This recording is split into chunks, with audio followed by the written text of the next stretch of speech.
A luzinha aí é azul mesmo, né? Tá certo, tá certo. Tá tudo certo, né? Então tá ótimo. Bom, pessoal, então hoje nós estamos na aula 13, né? Dia 28/12.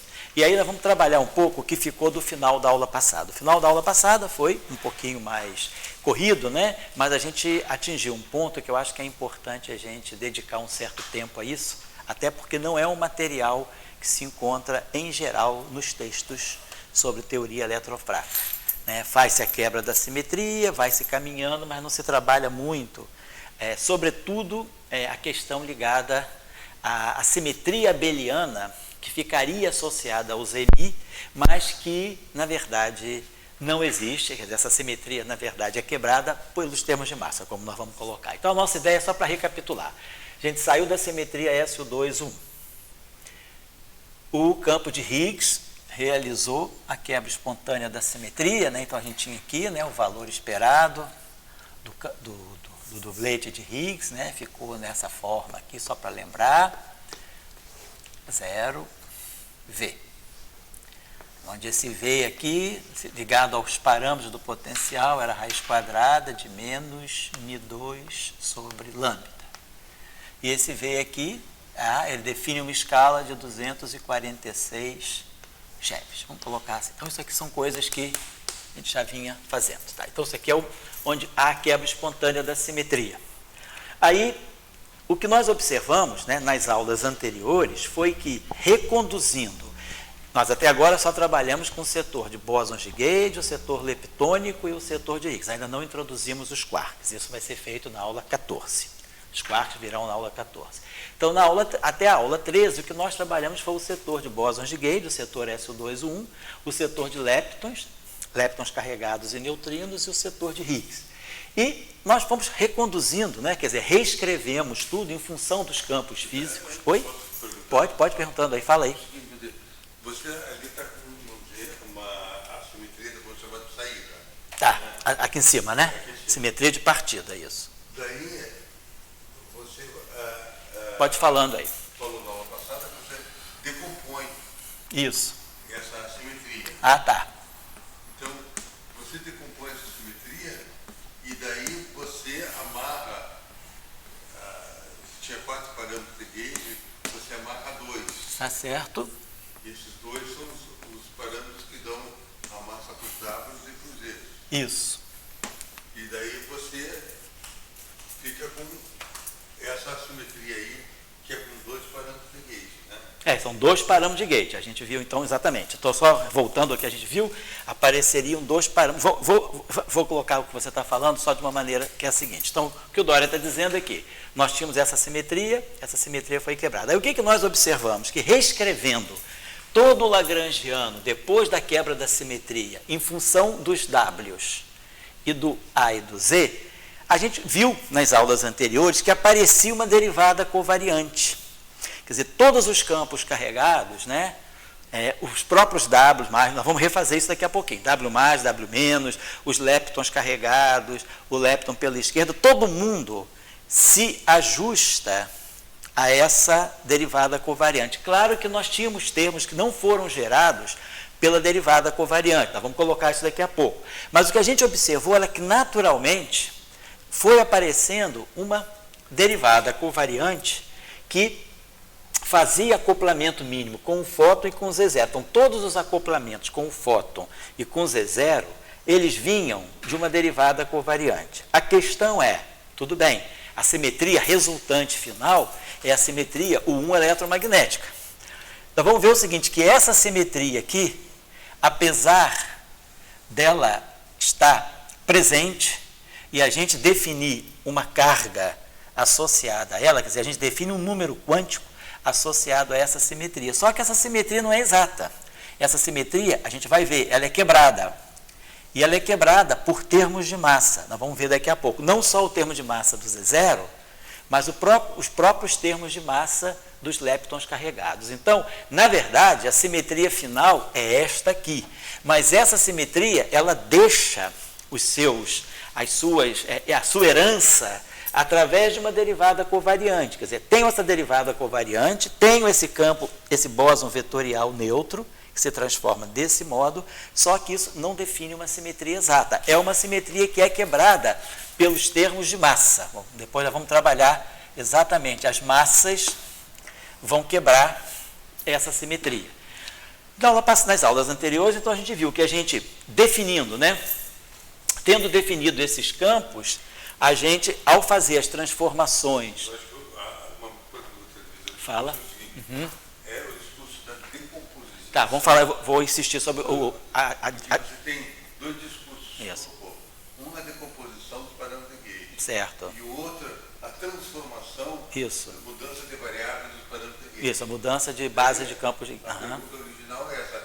A decomposição ou a transformação mudou a simetria de Gauge Certo. ou não? Tá certo. Entendeu? Essa é... Tá, vamos falar sobre a questão da quebra da simetria, decomposição da simetria. Vamos dizer assim, daqui a pouco eu vou entrar com um quadro que a gente vai ficar mais clara a questão da decomposição da simetria. Então, como nós sabíamos, lá desde o início, a transformação do YMI e a transformação do BM3, que nós já tínhamos clara, quer dizer, quem era a transformação do BM3? A transformação do BM3 era para nós menos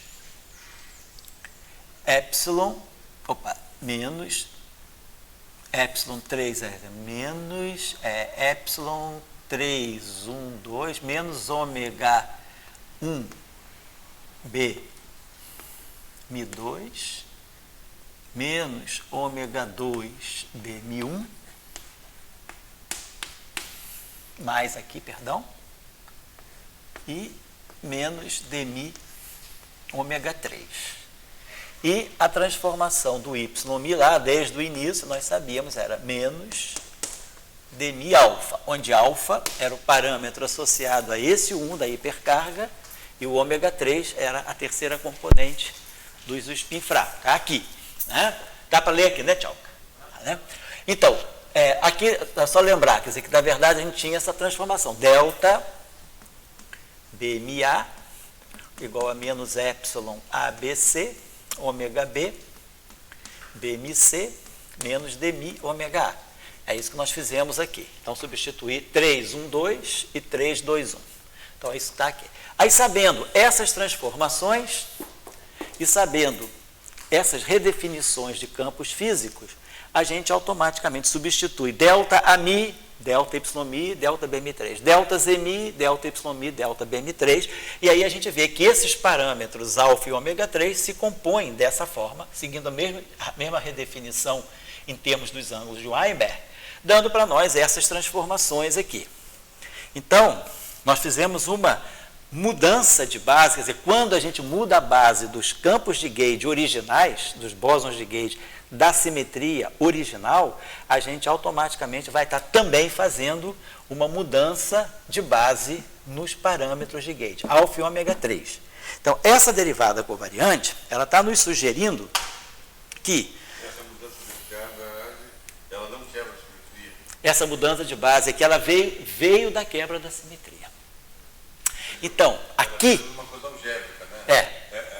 Então não quebrou. A simetria antes estava em cima de ômega 3 e alfa. Isso. E daí agora você pegou ela e... o campo de Higgs. Isso.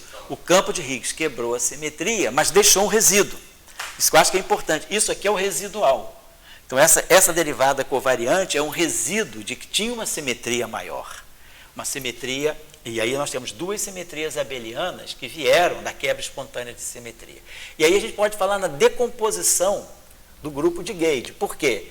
Na verdade, o que vai interessar para nós é essa derivada covariante. Então, esse parâmetro ômega 1 e esse parâmetro ômega 2, eles podem ser cancelados. Então, eu vou voltando aqui a esse quadro. O que a gente pode dizer é o seguinte: quando nós fizemos as transformações de SU2 e da hipercarga antes da quebra da simetria, então nós tínhamos aqui as transformações de SU2, exponencial de I, G, ômega A, sigma A sobre 2. E a transformação da hipercarga fraca, I, G' alfa, Y sobre 2. Aí a gente viu que a derivada covariante que foi definida, só para colocar aqui, né? A derivada covariante que foi definida ficou assim, para poder fazer essa simetria ficar local. I, G, B, MA, sigma A sobre 2, o gerador aqui. E depois mais I, G', YI, Y sobre 2. Tudo isso aqui a gente já viu, eu estou só agora reorganizando, né, um pouco as ideias, porque as coisas ficaram meio diluídas ao longo das aulas. A gente agora está sintetizando. E aí isso aqui nos levou, né, às transformações infinitesimais dos campos. Delta BMA menos epsilon ABC, ômega B, BMC, menos dmi ômega A. E o delta YI menos dmi alfa. Então, é o que nós tínhamos tirado antes. Agora, o que a gente viu é que essa derivada covariante, depois da quebra da simetria, essa derivada covariante evoluiu, ou seja, ficou como herança daquela derivada covariante, essa derivada covariante. Então, tudo vai se passar depois da quebra de simetria, quer dizer, o que sobra de derivada covariante é equivalente a eu estar colocando ômega 1 igual a ômega 2 igual a 0 e ficar com ômega 3 diferente de 0, parâmetro geral, e o alfa diferente de 0. Então, com a quebra da simetria, tudo se passa como, quer dizer, como não, tudo se passa como se não, tudo se passa tendo essa simetria aqui sido decomposta.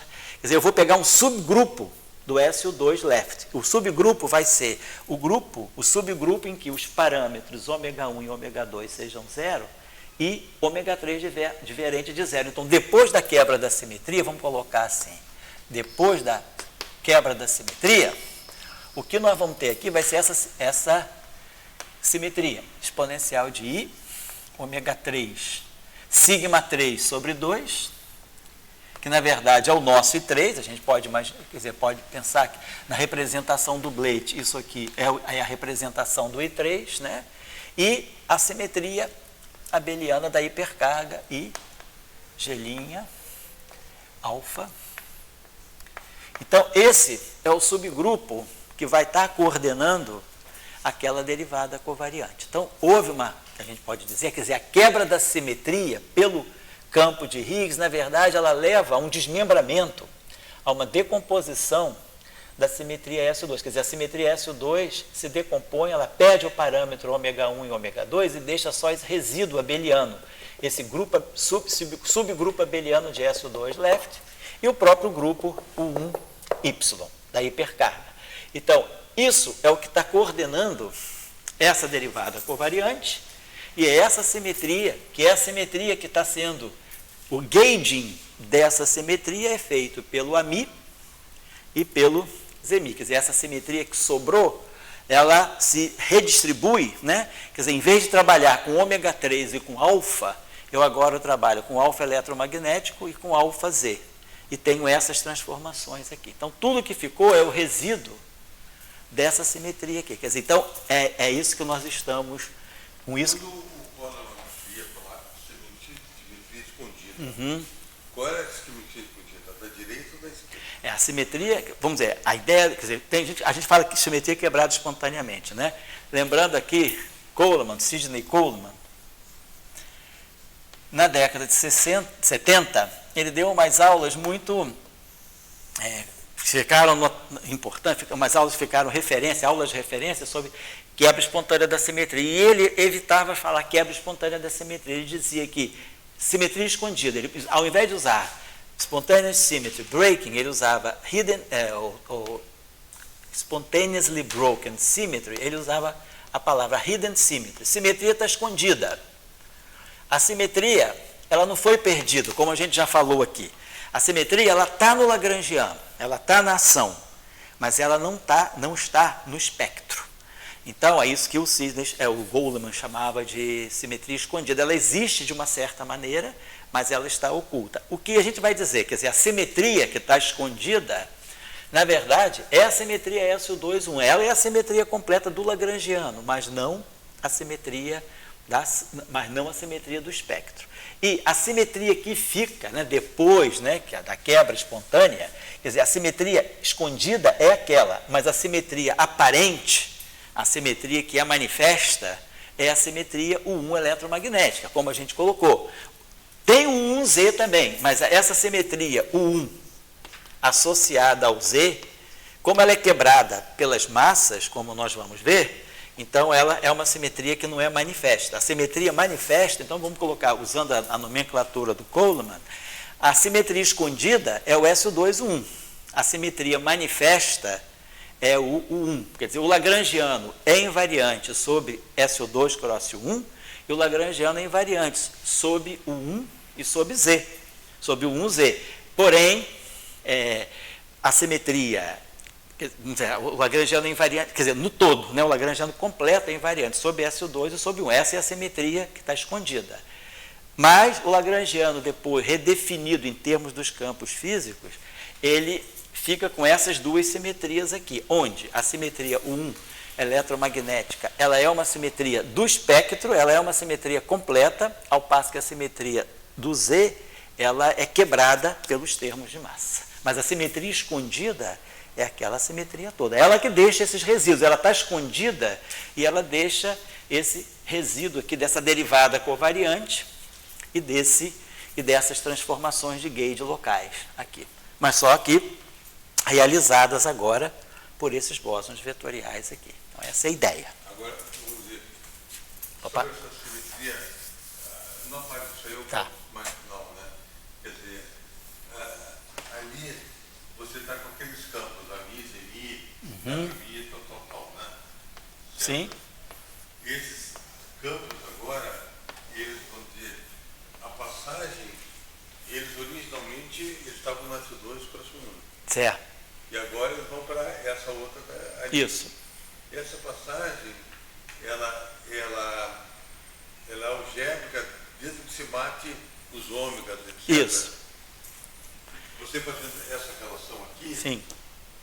o que você tinha lá quando você tinha a Mi lá, Sim. você escreveu aqui, Sim. ADMA, Sim, sim. isso aí. Se você fizer isso aí, com essas relações aqui, você faz a passagem do AMI Isso. com AMI mais DMI alfa. Certo. AMI menos DMI alfa, exato. Está aqui. Esse alfa é dado por Isso. esse DMI é dado por isso aí. Por essa Isso, força. exatamente. Então, quer dizer, a compreensão que fica, sabe, é o seguinte, você fala a palavra decomposição. Então, você tinha ômega 1, ômega 2, ômega 3, e de repente você decompôs, e decompôs matando 2. Isso. Certo? Isso aí, vou dizer, é uma palavra de decomposição que também ele quebra espontânea. Sim, sim. Agora, isso aí também não é, mas sem falar muito em quebra espontânea, não é uma redução da simetria. É uma redução da simetria, sim. A simetria se reduz, quer dizer, a simetria que era plena, né? Quer dizer, a simetria que nós tínhamos no início, com 4 geradores, 3 geradores aqui e 1 gerador aqui, ela ficou agora uma simetria com 2 geradores, um aqui e outro aqui, sigma e 3 e y sobre 2, são os 2 geradores que sobram. Só que essas simetrias, quer dizer, a simetria que realmente fica no final de tudo manifesta é essa aqui. Essa simetria, ela vai aparecendo. Ela define o número quântico QZ, quer dizer, ela define aquele número quântico que nós apagamos, aquele QZ igual a I3 menos seno ao quadrado sobre cosseno ao quadrado y sobre 2. Ela definiu aquela simetria, porém ela é quebrada. Você pode ter uma simetria que nem, por exemplo, no eletromagnetismo de de Broglie-Proca. Você tem a simetria U1, mas a simetria 1 é quebrada pelo termo de massa. Mas você define as cargas, que você não perde a noção de carga elétrica quando você vai para o eletromagnetismo de de Broglie-Proca. Você continua com a carga elétrica, continua com a corrente conservada, inclusive no de Broglie-Proca, a gente tem a corrente conservada e a corrente conservada impõe essa condição subsidiária. Não é um gauge fixing, é uma condição subsidiária que aparece porque a massa é diferente de zero.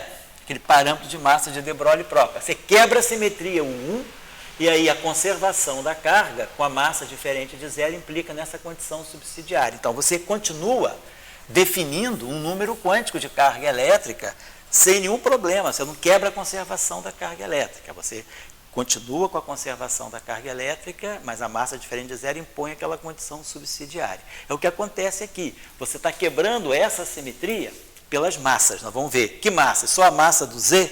Não, outras massas também quebram essa simetria, mas ela deixa como resíduo a definição de uma carga, que é a carga QZ, como nós vamos ver agora.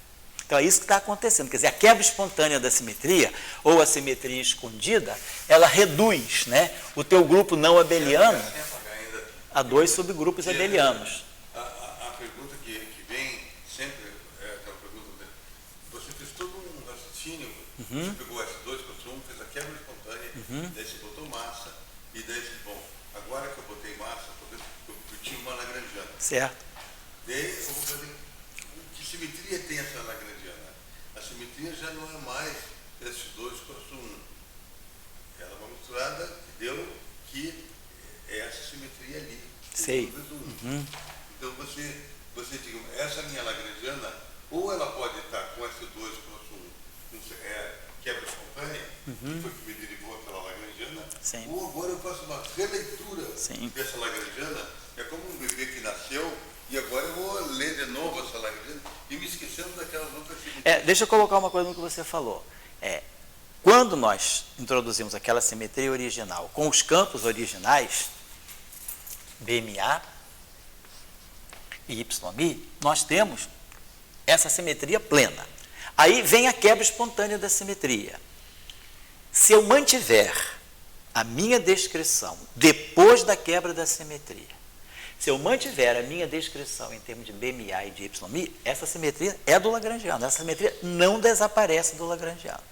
Essa simetria só vai desaparecer do lagrangiano quando, depois da quebra, eu sair desses campos aqui e passar para esses campos aqui. WMI mais menos, AMI, ZMI. Agora, quando eu reescrevo, quando eu vou, vamos dizer assim, olhar de novo para o modelo original, mas escrito em termos desses campos, eu não estou vendo essa simetria, eu estou vendo essa simetria. Com essa aqui, quebrada pelo termo de massa. Então, quer dizer, não é que você perca a simetria, você perde a simetria do lagrangiano. Você perde a simetria do lagrangiano se você mudar a base de campos. Mas se você mantiver fiel, você quebrou a simetria, mas não vai redefinir os campos, você tem a simetria SO2,1. Você só perde a simetria SO2,1 quando você redefine os campos para diagonalizar a matriz de massa. É isso que é a essência da simetria escondida que o Coleman diz. A simetria está escondida numa base de campos. Quando você sai daquela base de campos para a base que é física, e você é obrigado a fazer isso porque os campos físicos têm que ter massa bem definida, então você tem que ter esse campo com massa zero e esse campo massivo. Quando você faz isso, e você tem esses campos aqui massivos também, então quando você passa para a base física de campo de bósons vetoriais intermediários massivos, você deixa de enxergar essa simetria. Agora, se diz, ela desapareceu, não. Se eu trabalhar com essa base de campos, a simetria está lá. Quando eu passo para aquela base de campos, a simetria deixa de ser essa e passa a ser essa. Só que essa que depois é quebrada pelos termos de massa. E inclusive, tem uma coisa importante, quer dizer, não é assim, vamos dizer, tópico que a gente vai discutir nesse curso, mas nos outros cursos que a gente está discutindo, justamente de teorias efetivas, justamente o papel, né, da quebra espontânea da simetria é justamente não desmanchar certas propriedades que a teoria, que a simetria exata tem. Por exemplo, a teoria de Young-Mills demonstrou-se lá no início da década de 70 que ela é renormalizável. Toft, Coleman, Toft, Veltman e tal. Depois, com a quebra espontânea da simetria, você não perde a renormalizabilidade. E aí você mantém a renormalizabilidade justamente porque com a quebra espontânea da simetria, na verdade, quando você trabalha com essa base de campos, você não vê a simetria. Mas se você trabalha com essa base de campos, a simetria está lá. Então, as identidades de Ward, as identidades de Slavnov e Taylor, da simetria original, elas não são perdidas, elas são simplesmente revistas quando eu vou para a base de campos novos, porque a simetria está lá. Então, eu acho que é isso que é importante. A simetria, ela é escondida no sentido de Coleman justamente por isso, porque na base de campos originais, ela está lá. Agora, eu mudo de base. Aí, quando eu mudo de base, eu perco a simetria. Então, vamos dizer assim, é exatamente a questão do oscilador anarmônico. Quando a gente tem o oscilador harmônico, nós temos, por exemplo, esse potencial. Então, eu tenho uma simetria perfeita, direita e esquerda. Quando nós vamos para aquele chamado oscilador anarmônico, e aí os parâmetros, a gente vai trabalhar com um potencial que seja 1/2 de Kx2, que é o potencial harmônico, mais o termo anarmônico, 1/4 de Gx4. Vamos dizer, eu tenho esse potencial aqui. Quando o K é negativo e o G é positivo, o potencial adquire essa forma aqui. Então, oscilador anarmônico, K negativo, G positivo, o potencial tem essa forma. Ele tem a simetria direita e esquerda, que nem o oscilador original tinha, simetria direita e esquerda. Só que, agora, meu sistema tem como pontos fixos, né, pontos estáveis de oscilação, esse ponto e esse ponto. Quer dizer, a simetria, ela está lá no potencial. Mas quando eu escolho, vou botar meu sistema para sofrer pequenas oscilações em torno desse ponto de equilíbrio aqui. Vou escolher esse ponto de equilíbrio aqui, que é o ponto de mínimo. E aí meu sistema, vou dar uma energia ao meu oscilador e ele vai ficar oscilando aqui, nesse poço. Quando ele ficar oscilando nesse poço, a gente quebrou a simetria, não tem nenhuma oscilação do lado esquerdo. A oscilação está toda do lado direito. Então, quem está quebrando a simetria é aquilo que é o resultado, é o que é manifesto, é o que está acontecendo. Mas a simetria não foi perdida, o potencial continua sendo esse. Então, a simetria está no potencial. Se ela está no potencial, ela está no lagrangiano.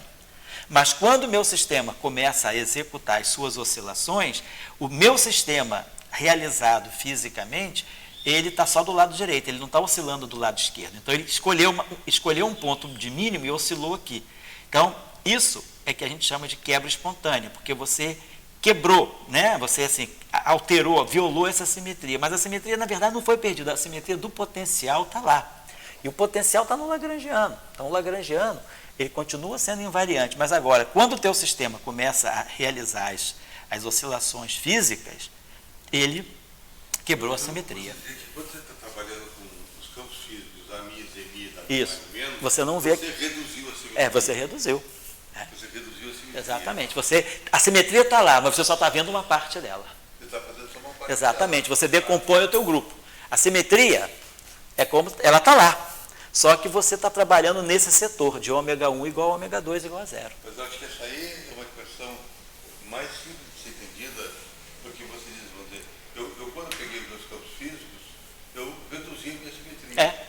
Então eu estou com essa simetria reduzida. Isso, exatamente.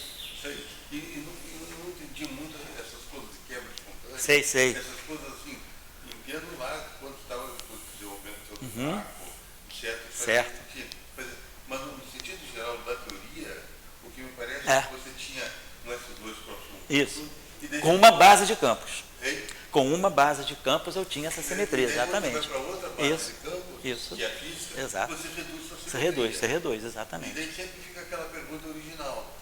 Por que você não inicia, então, para essa base de campos, com essa simetria, e, como diria, forget a base anterior? Então, por que eu não começo já com... e construo toda a teoria eletrofraca a partir do 1? Exato. Por que não? Vamos ver daqui a pouco por quê. Vou falar por quê. Então, tá, isso é importante, isso é fundamental. Por que eu não começo com 1? Então, vou apagar isso aqui, porque isso aqui já está. E vamos voltar ao seguinte. Vamos voltar, então. Essa coisa não é bem explicada, sabe? Sei. Eu acho que a palavra quebra espontânea, ela assumiu uma organização, e na verdade, vamos dizer, você fez uma mudança de base de campo, e aquela base de campo, ela não precisa de toda aquela. Exatamente, eu acho que isso que é fundamental. Eu acho que o que é importante numa teoria de campos é sempre, a gente não pode esquecer que a gente pode passar de uma base de campos para outra. E muitas vezes a gente muda de base sem alterar a física. Mas nesse caso, a quebra espontânea da simetria, quando você muda a base de campos, você começa a enxergar a física de uma outra maneira. Então, quer dizer, o que nós fizemos, né, que se a gente mantiver a base original, está tudo lá. Então, nós não quebramos a simetria SO2, a gente simplesmente reduziu.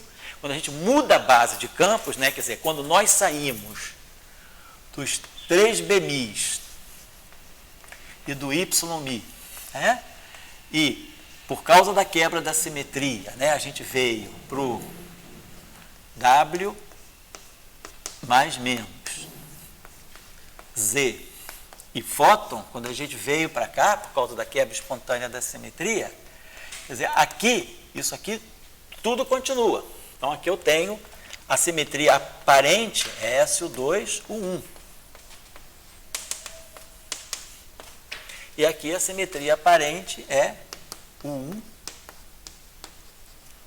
o 1. Agora, essa simetria está toda aqui. Quer dizer, eu posso olhar o meu problema, eu posso olhar o meu sistema sempre desse ponto de vista.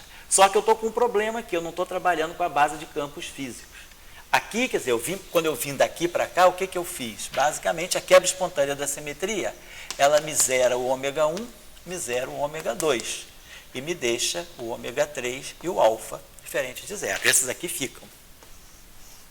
Então, quer dizer, a nova, vamos dizer assim, o que a gente chama de quebra espontânea da simetria, que é aquela simetria escondida, ela simplesmente me obriga a passar por uma nova base de campos, porque eu tenho que trabalhar com campos que tenham massas diagonalizadas, sejam autovetores da matriz de massa. E aí isso, quando eu escolho essa base, que é a base mais conveniente, eu deixo de ver essa simetria e passo a ver essa simetria, que agora essa aqui também, a gente vai ver, é quebrada pelos termos de massa. Então é isso que eu estou chamando a atenção. De uma maneira bem... Você, na verdade, tudo que fala verbo que tem, você simplesmente não reduziu a simetria. Para encontrar que os campos físicos, simplesmente reduziu a simetria. Eu reduzi a simetria, exatamente. Eu não perdi a simetria. Eu não perdi a simetria, eu reduzi. Mas, vamos dizer, isso não é uma linguagem mais direta do que ficar falando quebra espontânea? Sim, talvez sim. É que a palavra, vamos dizer, a quebra espontânea se popularizou mais, né? Mas assim, e ela tem uma palavra, às vezes, um pouco, justamente num primeiro momento, se a gente não definir isso muito bem, ela é uma palavra que ela cria um imaginário errado, porque parece que você perdeu a simetria. Então, você não perdeu a simetria, você redistribuiu a simetria. Então, a simetria está no lagrangiano, ela está lá. Ela não está no espectro, porque aí você vê a massa do Z é diferente da massa do W, que é diferente da massa do fóton. Então, a simetria não está no espectro, mas a simetria está nos campos originais, e essa simetria original está nesses campos. Nada mudou, a única coisa que você fez foi redefinir esses campos e passar para cá. Quando você redefine esses campos, é a mesma coisa, vamos dizer assim, você está, vamos dizer, você está com óculos, você vê tudo. Se você botar um polaroid, você vai perder certas coisas. Então, quer dizer, quando você muda, né, a base, é como se você estivesse colocando um polaroid na tua lente e você passa a ver menos simetria. Mas não é que você tenha perdido isso, é você que está vendo menos. Porque quando eu escolho a base de campos, eu opto por ver menos simetria. Mas ela está lá, mas a simetria está plena, está aqui, nessa base de campos com essa simetria. Tanto é que a gente tem as identidades de ordem aqui, e essas identidades de ordem aqui, elas se refletem para cá. A gente não perde justamente a renormalizabilidade, a unitariedade, porque a simetria está lá no lagrangiano. A simetria é do lagrangiano, a simetria é da ação. A simetria não é dos estados físicos, ela não está na base de estados físicos, ela está no lagrangiano e na ação. Então, acho que isso que é importante a gente chamar a atenção. E aí agora eu vou começar a trabalhar um pouco essa questão, por que não o 1? Por que a gente não parte, por exemplo, do 1 direto, né? Então, vamos lembrar. Então, nós estamos com essa derivada covariante aqui, lembrando das cargas, e vamos botar só para lembrar aqui da carga QZ, porque a gente vai agora retomar essa discussão.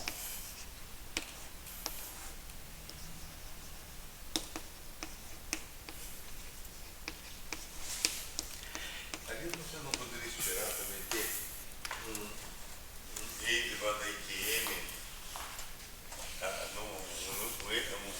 IGQM ZMI. IGQM ZMI.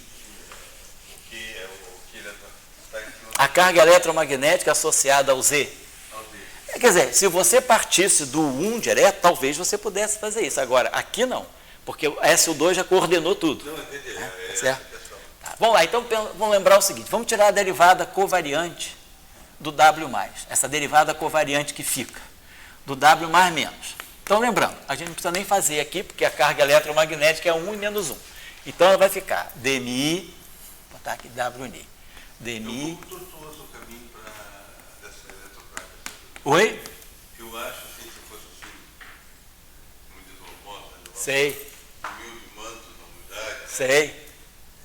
dá uma opinião, né? Ele é um pouco tortuoso, esse caminho. Ah, sim. Eu acho que esse caminho, ele iniciou, e daí ele não pode perder aquele início. Certo, entendi, sei. Mas, digamos, porque até agora, por exemplo, você pega a fisicidade, tudo que você falou, todos os Certo. saltos, né? Eu vejo naquele 1 eletromagnético. Certo. Aqui. O Z e menos Z, É. aqui que eu vejo.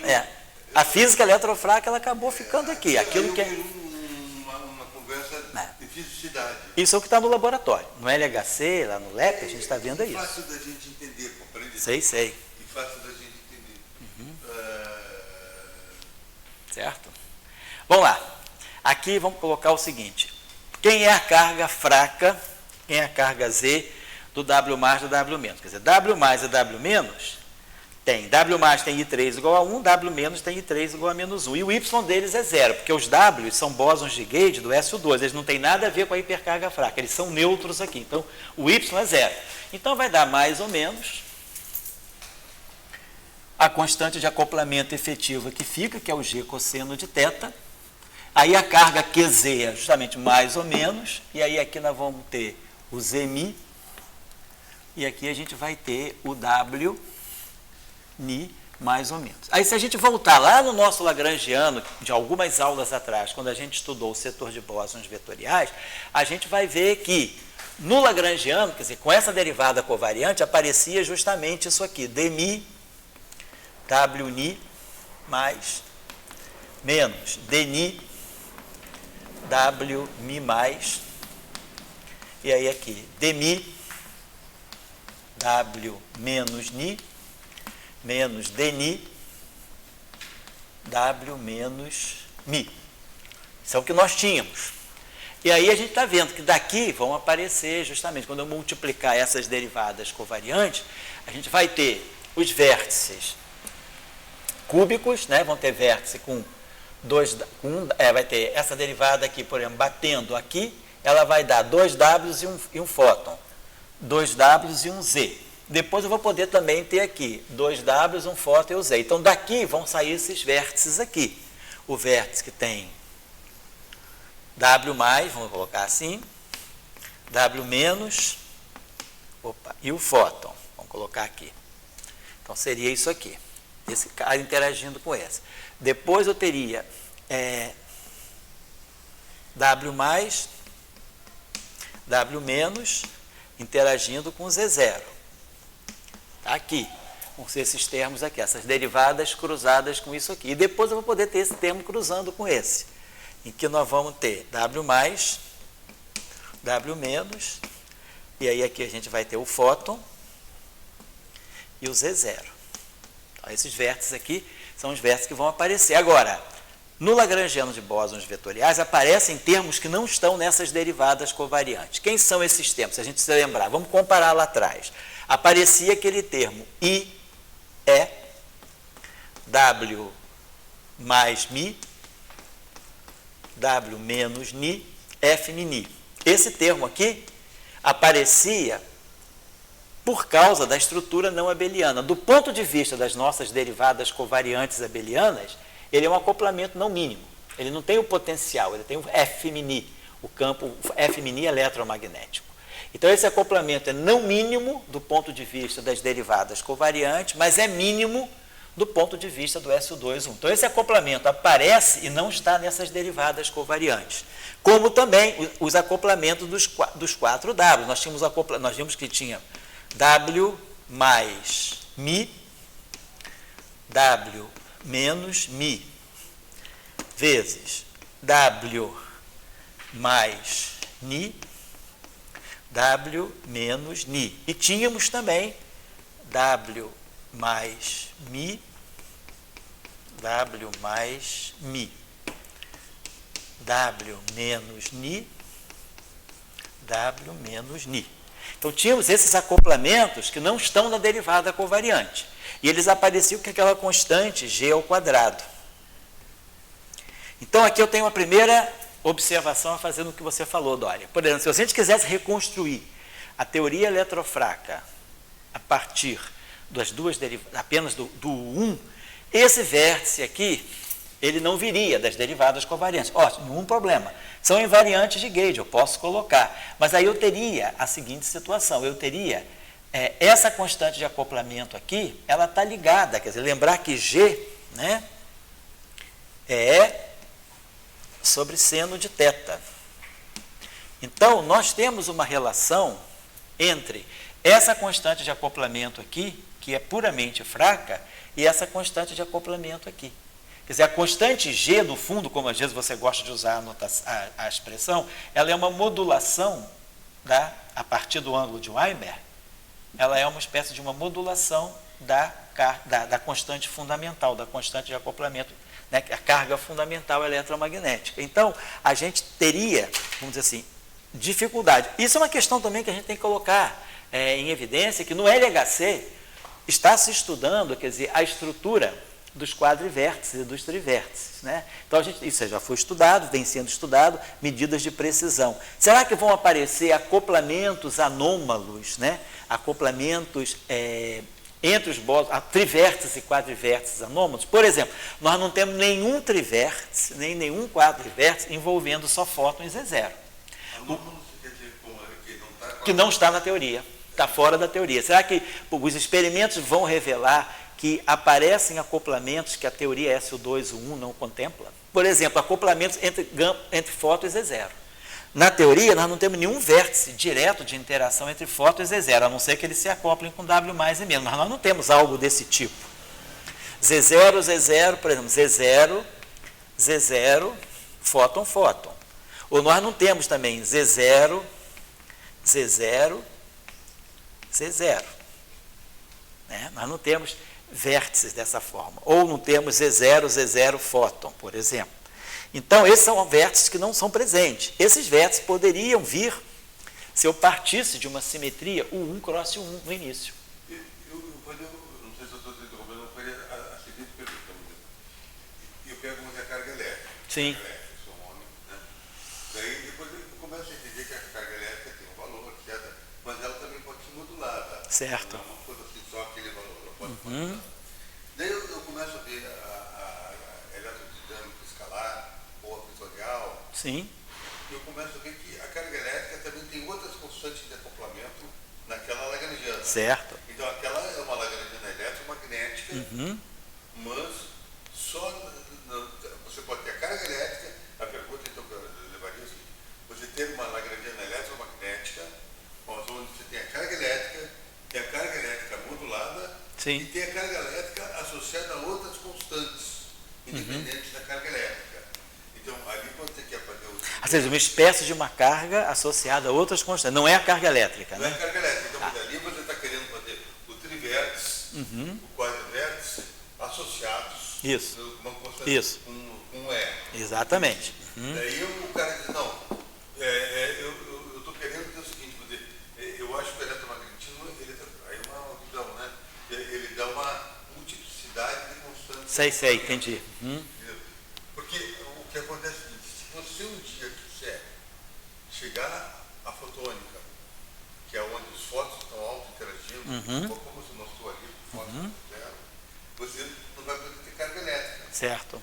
Entendeu assim?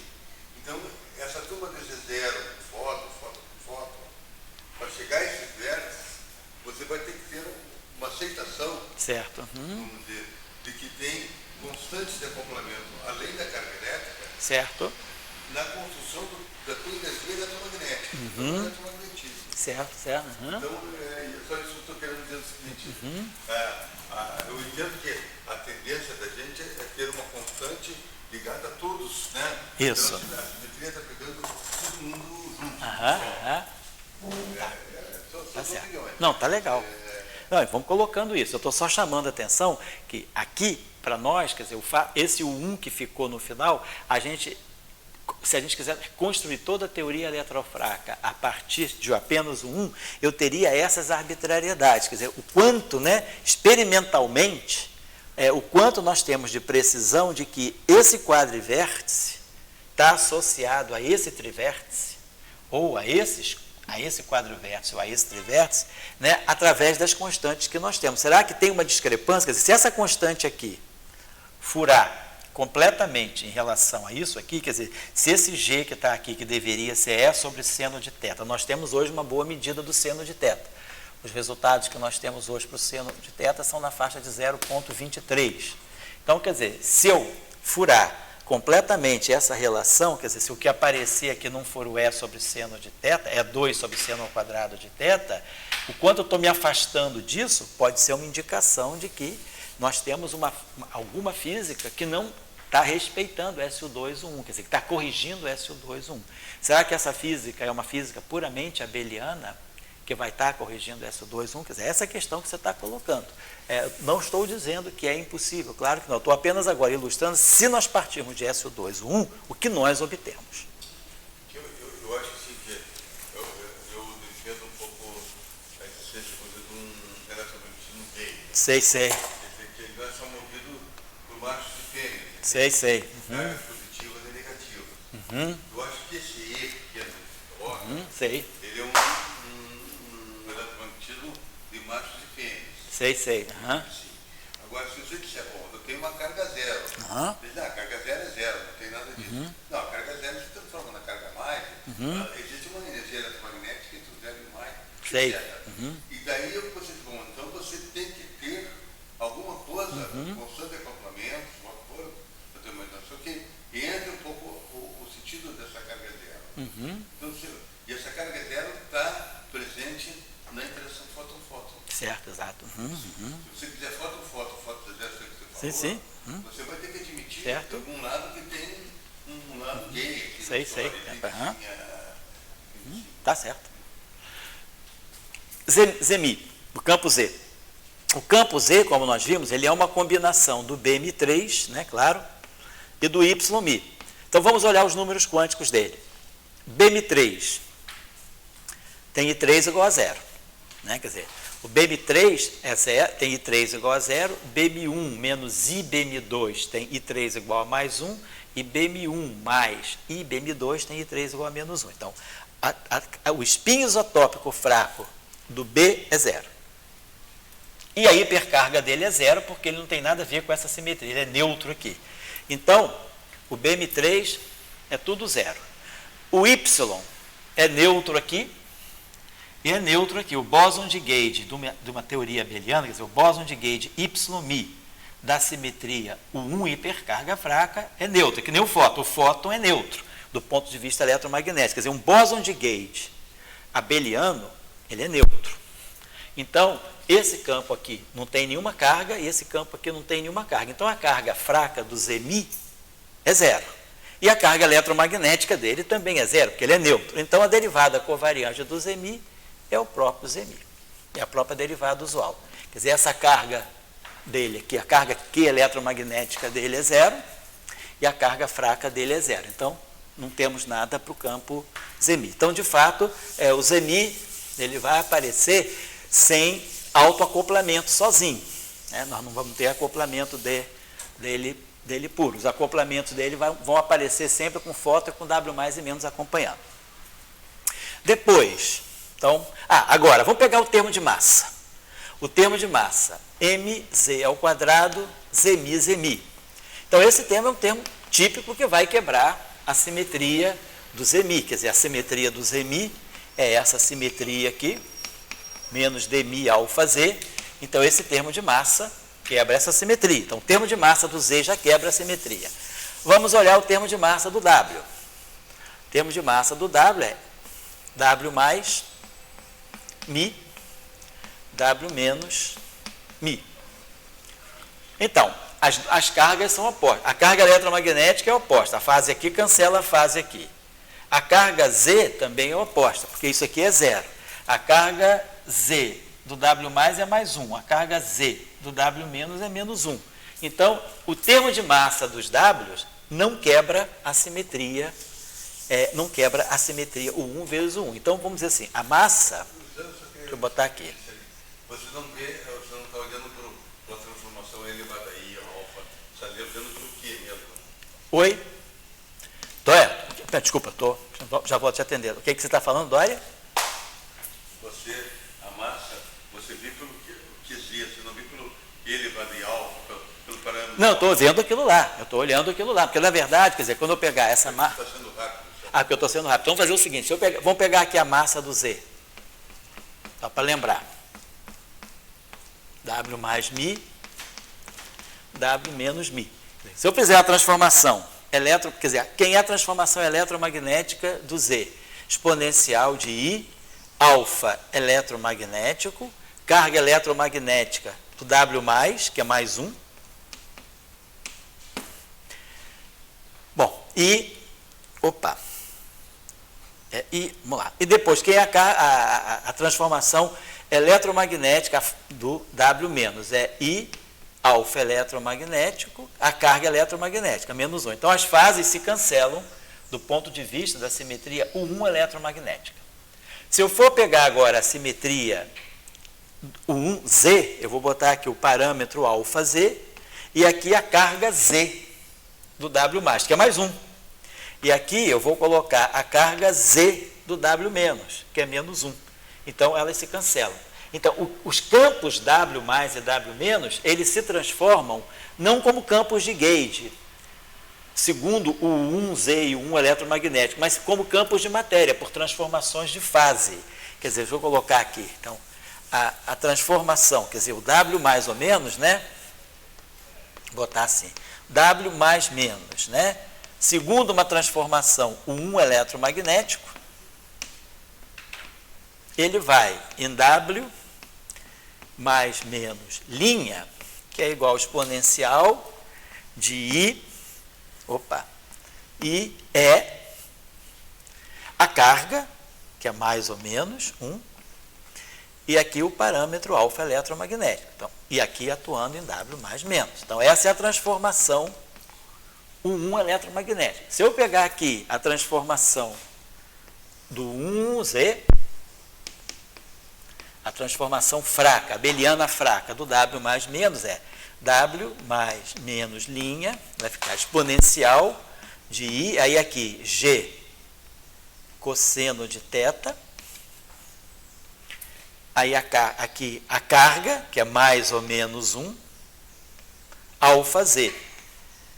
E aí aqui W mais menos. Né? Vou colocar isso aqui só para separar isso aqui.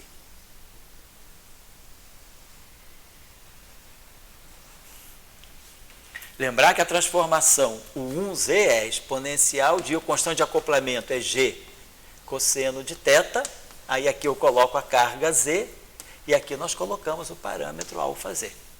Quer dizer, essa é a transformação 1. Então, o termo de massa do W, do Z, quebra o 1Z, porque a transformação U1, né, do Z, quer dizer, a transformação U1 do Z, vou botar aqui, pois delta Zmi é igual a menos Dmi alfa Z. Então, essa simetria aqui, a transformação dele faz com que esse termo de massa do Zmi não seja invariante. Mas o termo de massa do W mais e menos, ele se comporta como campo de matéria. Quer dizer, W mais e menos, né? Vamos dizer assim, W mais menos se apresentam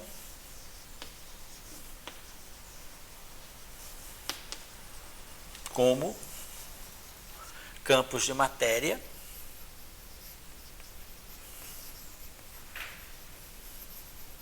carregados, né,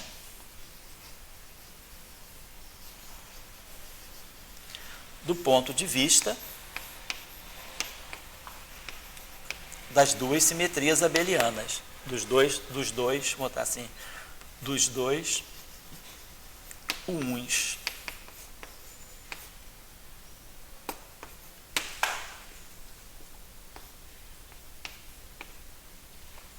Então, W mais menos se comportam como campos de matéria. Aí eu introduzo, inclusive, o acoplamento não mínimo, que é aquele que a gente já colocou e apagou. Mas o que é importante é a gente estar observando as derivadas covariantes. Então, tudo bem, a gente já pegou a derivada covariante do Z.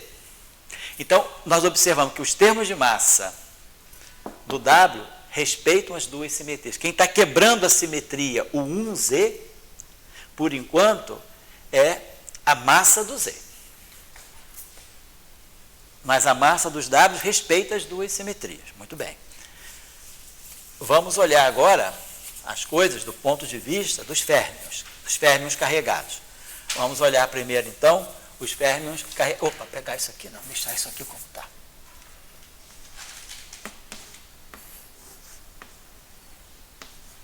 Vamos pegar os férmions left. Então, os férmions carregados left. Vamos pegar demi, lepton, left. Então, vamos lembrar, o lepton left ele é colocado assim. O neutrino do lepton left está em cima e o lepton left está embaixo. Então, vamos olhar. Vamos olhar primeiro, então, o neutrino. O neutrino associado ao lepton left. Com quiralidade left. Então, o neutrino, o I3 dele é meio. Menos, opa. Seno ao quadrado sobre cosseno ao quadrado, y sobre 2. O y, né, quer dizer, a hipercarga fraca do dublete de leptons é menos 1. Então, isso aqui é menos 1 para o neutrino. Tanto para o neutrino quanto para o lepton carregado. A carga I3, a carga y deles é a mesma. Então, vai ficar menos, vai ficar mais aqui. Então, ficou mais aqui. Então, ficou meio, então vai ficar assim.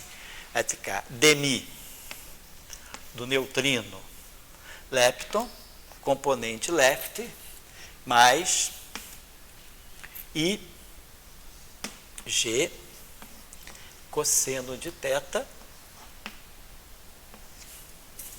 E aí aqui vai entrar a carga QZ, mais IG cosseno de θ, carga Q. A carga, então, dele vai ser meio, botar aqui esse meio em evidência, né? Botar assim, vai ficar 1 meio. Seno ao quadrado, vai ficar 1 meio em evidência. Vai ficar cosseno ao quadrado mais seno ao quadrado, que é 1, sobre cosseno ao quadrado. Então, vai ficar mais 1 meio sobre 2 cosseno ao quadrado de θ, né? Quer dizer, 1 meio, bota aqui em evidência esse 1 meio, fica 1 mais seno ao quadrado sobre cosseno ao quadrado, que fica 1 sobre cosseno ao quadrado.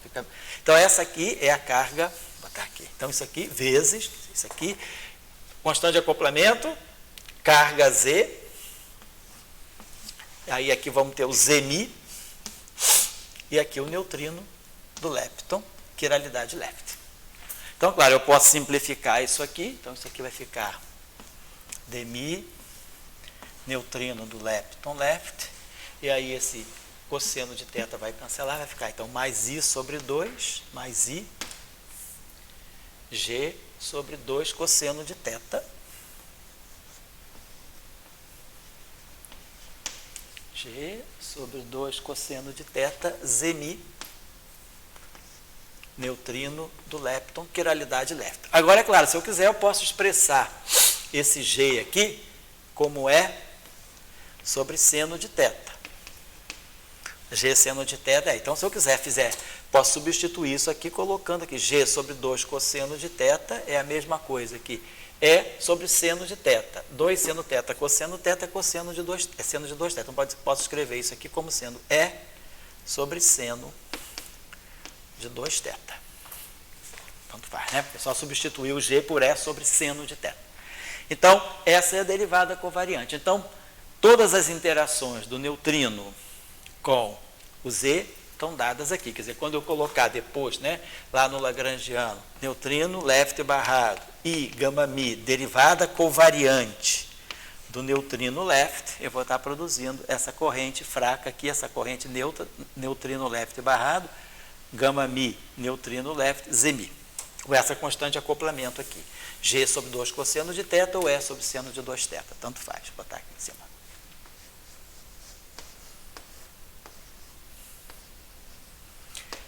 Agora vamos ver, o neutrino não tem massa, então acabou-se. No modelo padrão ele não desenvolve massa, o mecanismo de Higgs não dá massa para o neutrino, porque justamente o neutrino não interage com o bóson de Higgs, então acabou-se. Agora vamos ver o lepton left. Então, vamos pegar o lepton left, tanto elétron, muon e tal. Então, o I3 deles é menos meio. Então, o I3 é menos meio. Então, e aí a carga aqui é menos 1. Então, vai ficar mais seno ao quadrado. A carga aqui é menos 1, então vai ficar... a carga é menos 1. Então, vai ficar mais seno ao quadrado sobre 2 cosseno ao quadrado. Então, eu vou botar esse meio em evidência. Né? Então, vai ficar seno ao quadrado menos cosseno ao quadrado de θ sobre cosseno ao quadrado de θ. Fica isso aqui. Bom, seno ao quadrado menos cosseno ao quadrado, a gente pode deixar assim, ou então, se quiser, posso também substituir o cosseno ao quadrado ou seno ao quadrado por 1 menos cosseno ao quadrado. Então, ficaria 1 menos 2 cosseno ao quadrado. Então, a carga... Então, agora eu vou colocar aqui, vai ficar dmi lepton left. Aí lembra da carga eletromagnética, que a Q eletromagnética é menos 1, a carga é menos 1. Então vai ficar, essa carga aqui é menos 1. Então vai ficar menos I é a mi lepton left. Agora vamos colocar aqui a carga fraca. Então a carga fraca aqui vai ficar mais I G cosseno de θ. E agora vamos colocar o valor da carga fraca. Seno ao quadrado de θ menos cosseno ao quadrado de θ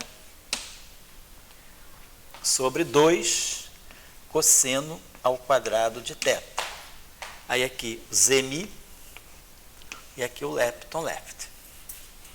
Então a gente pode simplificar aqui um pouquinho, vai ficar G seno ao quadrado, vou botar assim, menos cosseno ao quadrado, sobre 2 cosseno. Ficar assim, né? E o G eu posso escrever como sobre seno. Então, vai ficar o seguinte, 2 seno cosseno é o seno de 2θ. E seno ao quadrado menos cosseno ao quadrado é menos o cosseno de 2θ. Porque o cosseno de 2θ é cosseno ao quadrado de θ menos seno ao quadrado de θ. Então, isso aqui eu posso escrever como menos cosseno de 2θ. Aí, isso aqui vai ficar, então, menos cotangente de 2θ. Então, eu posso também, se quiser, escrever isso tudo aqui assim, ó. Essa constante, esse termo todo aqui vai ficar menos cotangente de 2θ. Posso escrever como isso aqui é menos cotangente de 2θ. Então, o acoplamento que vai aparecer do lepton, né? Quando fizer, o lepton vai ter uma corrente neutra com o fóton, né, com a constante de acoplamento mas ele vai ter uma corrente neutra com o Z0. Eu vou produzir lepton barrado, gama mi, lepton Zmi, vezes essa constante de acoplamento aqui. Então, é a outra corrente neutra. Então, eu tenho a corrente neutra, lepton barrado, gama mi, lepton, com fóton e com o Z0. Só que constantes de acoplamento diferentes, ou essa aqui. Então, esse é o derivado covariante do lepton left. Deixa eu botar isso aqui para cá. Menos cotangente de 2θ. Agora vamos fazer a derivada. Tchau, aqui embaixo dá para olhar? Dá. Então vamos botar aqui agora a derivada do lepton right. Então, de novo, vai ficar derivada usual menos. Mesma coisa, lepton right tem carga menos 1. Menos I é a mi, lepton right. Agora, quando eu for colocar a carga fraca do lepton right, o lepton right é neutro segundo SO2. Então, isso aqui é 0. Então, e o lepton right, ele tem carga Y igual a menos I3, espera aí, sempre esqueço, I3 mais y sobre 2. Então, o y dele é menos 2. Então, o lepton right tem y igual a menos 2, como a gente já viu. Menos 2 vai ficar menos 1, vai ficar. Então, seno ao quadrado de θ sobre cosseno ao quadrado de θ. Isso aqui é 0 e isso aqui é menos 2. Então, fica seno ao quadrado sobre cosseno ao quadrado. Então, vai ficar mais ig cosseno de θ. E aí, seno ao quadrado sobre cosseno ao quadrado, zmi lepton right. Então, aqui eu vou cancelar, então vai ficar g seno ao quadrado de θ sobre cosseno de θ. Vai ficar g seno ao quadrado sobre cosseno. Agora, lembrando que o g é E sobre seno de θ. Então, aqui vai cancelar, vai ficar um seno, vai ficar E tangente de θ. Então, isso tudo aqui eu posso escrever também, se eu quiser. Uma constante de acoplamento efetivo aqui vai ser E tangente de θ. Então, esse é o acoplamento. Então, a corrente neutra, do lepton left com o lepton right. Então, aí a gente vê a diferença. Quer dizer, o lepton left e o lepton right interagem da mesma forma com o campo eletromagnético. Porém, com o zmi, o lepton left interage com uma constante de acoplamento e o lepton right com outra constante de acoplamento. Então, é isso que está marcando a quebra da paridade. O setor lepton left e o setor right do férmion carregado têm interações E0 diferentes. É nisso aí que a gente pode dizer também. Então, a simetria, a interação fraca, ela quebra a paridade. Ela interage, o left e o right interagem de forma diferente com os E0. Perfeito. Então, a gente faria isso aí, tá? Vamos colocar assim. Agora, está faltando eu colocar aqui, lepton left, está colocando aqui o Higgs, por exemplo. Então, vamos colocar aqui o Higgs. Vou botar aqui nesse cantinho. Isso aqui é rascunho. Então, vou botar o Higgs aqui. Vamos voltar para cá? Vamos botar aqui. Mas tudo bem, tá dando para ver. Vamos botar o Higgs aqui. Então, vamos ver o dmi do campo de Higgs. Então, vai ficar dmi Higgs. Aí, claro, o Higgs é neutro. A carga eletromagnética dele é 0. Então, não tem aquele termo. Agora, mais I G cosseno de θ. Vamos ver quem é a carga Z. A carga Z do Higgs. Então, o Higgs que está lá embaixo, ele tem I3 igual a menos meio. Esse Higgs que sobrou é o que está na parte de baixo do dublete. Então, o I3 dele é menos meio. Menos seno ao quadrado sobre cosseno ao quadrado. Y sobre 2. Mas, para o Higgs, o Y é 1. O Y é 1. Então, fica menos 1 meio, aqui, coloco, fatoro aqui o menos 1 meio, aí vai ficar 1 mais seno ao quadrado sobre cosseno ao quadrado. Dá seno ao quadrado, dá 1 sobre cosseno ao quadrado de θ. Certo? Porque vai ficar cosseno ao quadrado mais seno ao quadrado, que dá 1, então tá isso aqui. Então, eu vou ter aqui, então tá, isso aqui é mais 1, então fica menos meio, então vai ficar aqui vezes, menos meio, menos 1 sobre 2 cosseno ao quadrado de θ. 2 cosseno ao quadrado de θ, aí aqui zmi e aqui o Higgs. Então, agora fazendo a simplificação, então a derivada covariante do Higgs, ela fica sendo dmi Higgs, e aí aqui vai ficar, o cosseno vai ficar menos I G sobre 2 cosseno de θ, zmi Higgs. E aí esse G sobre 2 cosseno de θ, eu expresso aqui como E sobre seno de θ, então fica E sobre seno de 2θ.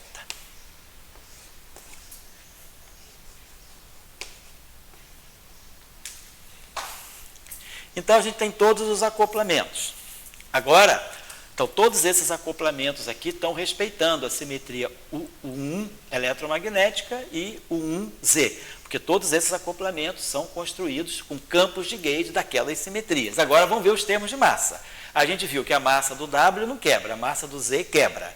Vamos olhar agora a massa do lepton.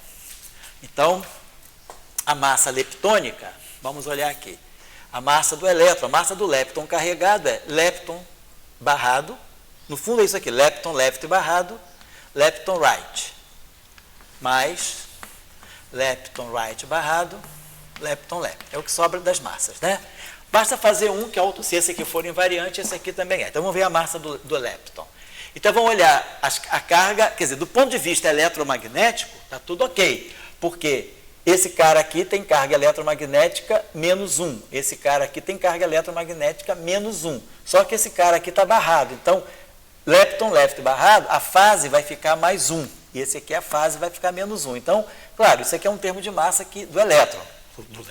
Do mundo, tal, que não quebra a simetria 1 eletromagnética. Muito bem. Mas vamos olhar a simetria Z. Vamos olhar a simetria Z. 1Z. Então, lepton left.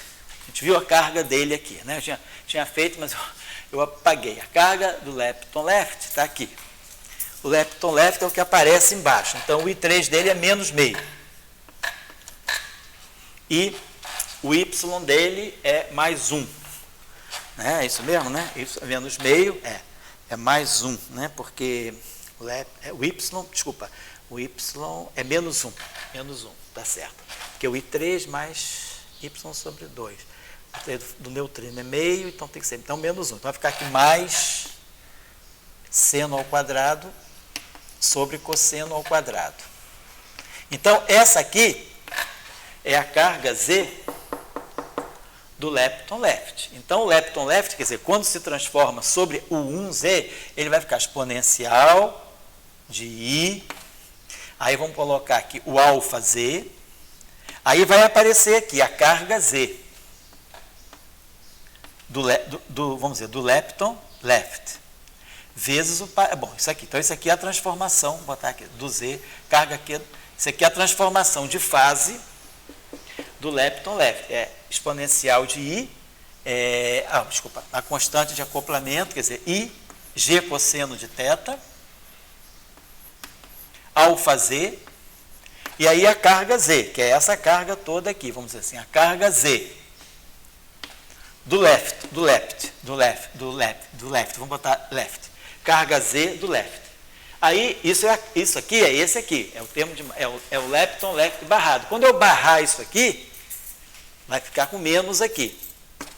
Então, essa é a fase, o 1Z, que vai aparecer para o lepton left. Agora, vamos ver o lepton right. O lepton right a gente tinha feito ainda agora, então a fase dele vai ficar exponencial de I, G cosseno de θ. Alfa Z. Agora, quem é a carga do lepton right? Isso aqui é 0, e o lepton right tem isso aqui igual a menos 2. Então, vai ficar menos 2 sobre 2 dá menos 1. Então, vai ficar mais, vou apagar isso aqui. Então, vai ficar... Deixa eu apagar isso aqui, porque já que não vai precisar. Deixa eu fazer aqui limpinho para não ter problema. Vou apagar aqui rapidinho. Então, quando nós pegarmos, né? Então, vou botar aqui. Massa dos leptons carregados.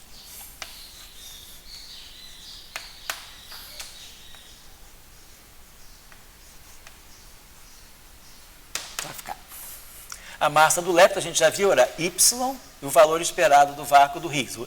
A constante de acoplamento de Yukawa ao Higgs, e aqui o lepton left barrado, lepton right. E a mesma coisa depois mais o conjugado complexo, que eu não vou precisar escrever. Então, vamos ver a transformação U1, né, Z, desse cara aqui. Então, isso aqui não se mexe. É a fase que vai aparecer aqui. Então, ficou exponencial. Então, aqui vai ganhar essa fase aqui. Exponencial de menos I, G cosseno de θ, alfa Z,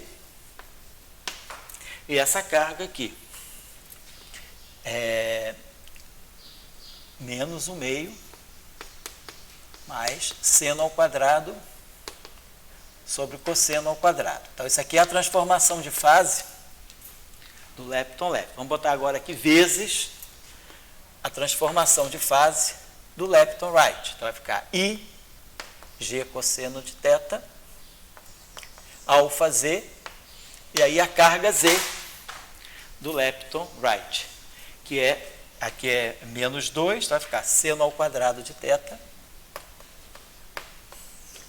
sobre cosseno ao quadrado de θ. Então, a gente viu que a parte de seno ao quadrado sobre cosseno ao quadrado aqui vai ficar menos, não? Então, aqui, ó, vai ficar menos I, G, tudo igual. Esse pedacinho aqui dá com sinal menos, que cancela esse aqui, que tem sinal mais. Mas sobra essa fase aqui. Então, a massa do lepton quebra a simetria, ou então a massa dos leptons carregados, né? Então, quebra o 1Z. Por causa dessa fasezinha aqui que sobra. Beleza. Então, a massa do lepton left, lepton right, exatamente, né? Não tem erro, né? Que é esse termo aqui do lepton right, isso aqui é 0, né? Então, ficou do outro lá, peraí, é menos 1/2, isso, né? Mais tá. Peraí, deixa eu ver se eu não fiz besteira aqui, pera um instantinho só, gente, perdão. Do lepton left, isso aqui é do lepton left, o I3 tá certo, é menos meio, tá lá. O Y, aqui eu esqueci de botar um fator 2, espera aí, o Y é 2, né? O Y é mais 1. É menos 1, perdão, é menos 1. Né? O Y é menos 1, porque o neutrino é I3 é meio, então esse Y tem que ser menos 1, perdão. Então é menos 1, então vai ficar mais meio, esqueci desse meio aqui. Tem um meio aqui. Então, peraí, aqui tem um 2. Então, vamos ver isso aqui, vamos ver. Que aí pode mudar as coisas aqui, vamos ver. Eu errei aqui, tá? A carga Z do lepton left, eu esqueci de botar esse fator 2 aqui. Então, ficou aqui, ó. Aqui ficou. Vai ficar o G cosseno, então vai ficar só o seguinte. Aqui vai ficar 1/2 menos seno ao quadrado sobre 2 cosseno ao quadrado. Seno ao quadrado sobre 2 cosseno ao quadrado. É o que vem daqui. Meio menos seno ao quadrado mais cosseno ao quadrado. E daqui vem mais seno ao quadrado sobre cosseno ao quadrado. Então, isso aqui ficou menos seno ao quadrado. E aqui ficou mais cosseno ao quadrado. Então, a gente pode botar aqui. Então, aqui ficou menos. Então, isso aqui é menos meio mais 1. Então, isso aqui, menos meio mais 1, acaba dando mais meio. Vai ficar mais meio. Vai ficar isso aqui. Então, vai ficar o 2 em evidência, vai ficar cosseno ao quadrado mais seno ao quadrado, que é 1, sobre cosseno ao quadrado. Então, realmente, as fases... não tem como se cancelarem essas fases aí. Então, a massa do lepton está quebrando a simetria. A massa do bóson W mais e W menos não quebra. Mas a massa do lepton está quebrando a simetria o 1Z, né? Por causa das diferenças de carga. A gente não errou mesmo, porque o lepton left tem isso aqui igual a 0. Lepton right, né? E o lepton left não tem. Então, tem aquele fator meio ali que distingue um pouco as coisas, né? Então, tá, eu acho que não teve nenhum problema aqui. Aqui ficou justamente esse aqui mais, e esse aqui ficou menos meio, né? Então, esse cara aqui fica mais meio, esse cara aqui é menos meio com esse. Então, ficou menos meio, só para ver se não estou errando na trigonometria. Então, ficou meio, esse aqui é menos e esse aqui é mais meio. Quer dizer, meio mais seno ao quadrado de θ sobre 2 cosseno ao quadrado de θ. Então, não tem como isso aí dar diferente de 0. Perfeito. Então, acabou. Então, isso aí, a massa do lepton quebra. Vamos ver, então, agora, qual foi a massa que está faltando? A massa do Z, a massa a gente já testou, a massa do W, a massa do lepton quebra, a massa do Higgs. a massa do Higgs, a gente está lembrado, é 1/2, termo de massa do Higgs, 1/2 menos 2μ2 e H2. Né? Quer dizer, o campo de Higgs está aparecendo com isso aqui ao quadrado. Quer dizer, ele não tem como cancelar a fase, né? Porque ele não tem complexo conjugado. Então, as duas fases não vão se cancelar, vai se somar. Então, quer dizer, a massa do Higgs também quebra. Então, a massa do Higgs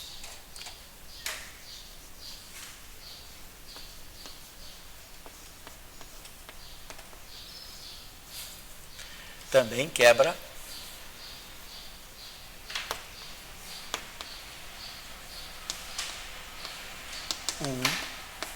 é Z. Então, a massa que não quebra é a massa do W. Então, as massas estão quebrando, etc. Agora, a gente pode olhar certos acoplamentos, né? Que a gente não olhou. Quer dizer, os acoplamentos... por exemplo, o acoplamento do Z... Vamos dar uma olhadinha só no acoplamento dos... Bom, isso aí fica como tarefa. Vocês podem olhar os acoplamentos. Mas, por exemplo, o acoplamento... Vamos dar uma olhadinha aqui nesse. Tem os acoplamentos dos. Quer dizer, tem acoplamentos que não estão na derivada covariante. Os acoplamentos, por exemplo, com W mais, W menos. Né? Então, lembra que a gente tinha esse acoplamento aqui, ó. Lepton, left barrado. Aí aqui, gama mi. Neutrino left. Por exemplo, esse acoplamento aqui, da corrente carregada. Essa corrente leptônica aqui, ela tem carga mais 1, porque esse cara aqui é menos 1, mas a fase fica aqui mais 1, esse cara aqui é 0. Isso aqui se acopla com W menos mi. Então, esse acoplamento aqui, do ponto de vista eletromagnético, é invariante, porque essa carga aqui é menos 1, fica mais 1, e essa carga aqui é menos 1. Então, e essa carga é 0. Então, eletromagneticamente, as fases se cancelam. Vamos olhar, por exemplo, as cargas Z. Então, a carga Z do lepton left é essa aqui. A carga, então ficou menos 1/2, vamos botar, a carga Z do lepton left vai ficar menos 1. Porque, na verdade, como isso aqui é tudo, eu estou pegando a mesma simetria 1, então tudo isso aqui é, por exemplo, exponencial de menos I, por causa do menos I, G cosseno de θ, alfa Z, carga Z. Para todos eles vai aparecer essa mesma estrutura. Então, é só somar as cargas, pensando que os complexos conjugados têm carga menos e que os originais aqui sem complexo conjugado têm carga mais. Então, é só somar as cargas. Então, por exemplo, esse lepton left aqui, a carga dele é essa aqui. Com esse barrado, a carga dele fica oposta. Então, vai ficar 1/2 menos seno ao quadrado de θ sobre 2 cosseno ao quadrado de θ. É essa carga aqui. É carga menos desse cara. Então, a carga Z com sinal menos. Depois, o neutrino. A carga Z, então vai ter que somar com a carga Z do neutrino. Então, isso aqui é a carga Z do lepton left barrado. Agora, vamos pegar a carga Z do neutrino. Neutrino, então, ele está em cima, é 1/2. Isso. E essa aqui é menos meio. Então, vai ficar mais, vai ficar 1/2 mais... Essa aqui vai aparecer com sinal mais. Seno ao quadrado de θ sobre 2 cosseno ao quadrado de θ. E depois a carga Z do W menos, que é menos 1. Então, estou pegando então as cargas Z de todo mundo. A carga Z desse aqui oposta, a carga Z direita do neutrino e a carga Z do W. Esse cara aqui cancela esse. E esse meio com esse meio cancela esse menos 1. Então, essa interação aqui, ela é invariante, tanto sob o 1 left, sobre o 1 eletromagnético, então, isso aqui é invariante sob o 1 eletromagnético e o 1Z, o 1 fraco. Então, essa invariância aqui persiste. Então, a gente pode olhar isso para os demais acoplamentos também, por um acoplamento neutro, né? Se a gente quiser olhar, por exemplo, o acoplamento do neutrino com neutrino, né? Com o Z, por exemplo, alguma coisa desse tipo, só para ter uma ideia aqui, né? Então, essa simetria aqui mantém. Aqui eu vou tirar isso aqui, que a gente já observou. Então, a gente está vendo as massas, né? Quebrando, Vamos pegar, por exemplo, para finalizar, a gente pode olhar as demais. Por exemplo, se a gente pegar a corrente neutra do neutrino acoplada com o Zemi, que é o que vem daqui, essa corrente aqui. Tem essa constante de acoplamento que eu não estou colocando, mas seria neutrino left barrado I, gama mi, demi, neutrino left. Aí quando eu fizer esse acoplamento mínimo aqui, eu vou ter essa corrente aqui, um Zemi, por exemplo. Então, só olhar o seguinte, essa fase aqui cancela essa fase, não precisa nem ver, as fases são opostas. E o Zemi tem carga Z igual a zero. Então, essa simetria também mantém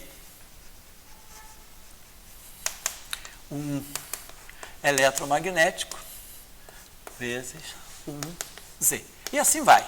A gente pode olhar os demais acoplamentos, né? Não tem muito mistério. O que é importante é observar o seguinte, tem toda uma estrutura de um eletromagnético e de um left, e de um fraco. E essa estrutura, as massas, então, que massas quebram, que massa não quebra. A massa do W mais menos não quebra, mas a massa do lepton quebra. Por que a massa do lepton quebra, né? Provavelmente porque a massa do lepton, porque o lepton tem essa interação, tá certo, porque o setor left, os Ws, eles não têm setor left e right, mas o lepton tem o setor left e o setor right, e o setor left e o setor right tem cargas diferentes do ponto de vista do Zemi, então por isso que quebra. É só ver a questão das cargas, né? Tá bom, então, e os acoplamentos também, a gente pode olhar da mesma forma, ver os acoplamentos que, por exemplo, aquele acoplamento que nós não colocamos, que a gente falou que é um acoplamento não mínimo, I é W mais Mi, W menos Ni, F mini. Vamos ver o que esse acoplamento está fazendo. Do ponto de vista eletromagnético, ele é invariante. Essa carga cancela essa carga e esse cara aqui é neutro, é o fóton. Agora vamos dar uma olhadinha do ponto de vista das cargas, da carga Z. Então, quem é a carga Z do WMi+? A carga Z do WMi é mais 1. A carga Z do WM- é menos 1. E a carga Z do fóton, o fóton, ele é Bm3, que é 0. E é YMi, que tem, então, a carga Z do fóton é 0. Então, esse acoplamento aqui mantém também os dois SO2, mantém os dois U1s. Os dois U1s são mantidos também por esse acoplamento, e assim vai. Então, a gente pode olhar todos os acoplamentos que a gente tem e ver se tem algo que quebra ou não quebra. Então, o que é importante é que a gente sinaliza a presença desse U1 e dessa carga fraca. Agora, em 2014, a carga fraca do próton tinha sido medida, e na aula passada o Tchalka nos deu um paper mais recente de 2018, confirmando, né, dando um valor mais preciso para a carga Z do próton. Na próxima aula, quando nós introduzirmos os quarks, então a gente vai ter quark U e quark D para formar o próton. E aí cada quark, quer dizer, os quarks têm a sua carga Z, a gente vai ver quais são as atribuições I3 e Y2 do quark. Então a gente vai ver quem são as cargas, quem é a carga Z do quark U e quem é a carga Z do quark D. Então, como a simetria U1 é essa simetria aqui, Z é abeliana, então eu vou ter UD, as cargas vão se somar. Então eu vou ter duas vezes a carga Z do quark U mais a carga Z do quark D. Então isso aqui vai dar a carga fraca do próton, quer dizer, a carga associada, né, à simetria U1 fraca, U1Z do próton. E aí a gente vai, essa medida tem sido feita e tem sido comprovada com uma certa precisão. Então é isso que a gente vai chamar a atenção na próxima aula, a gente já pode introduzir direto, né, o setor de quarks e ver a discussão também dos quarks aí em função dessa, depois a gente vê a discussão dos quarks em função dessa simetria U. Mas então, só para finalizar, quer dizer, o básico da aula de hoje, quer dizer, a discussão que a gente estava tendo aí com Dória desde o início é que a simetria SO2, U1, ela permanece se eu usar a base de campos original. Quando eu passo para a base de campos físicos, a simetria SO2, O1 deixa de ser manifesta e passa a estar escondida naquela base de campos. E aí as simetrias que se manifestam são o 1 eletromagnético e o 1Z. Mas o 1Z é quebrado por certas massas, a massa do Z e a massa dos leptons carregados. Depois vamos ver se a massa dos quarks preserva ou não. Não deve preservar também. Então, a gente está vendo que a simetria U1, ela deixa um resíduo através da derivada covariante que nós temos, mas ela é quebrada pelos termos de massa. Acho que a gente pode finalizar por aqui essa aula, que foi gravada direitinho, então, né? Tchau. Então tá. Aí, tchau. Então, beleza.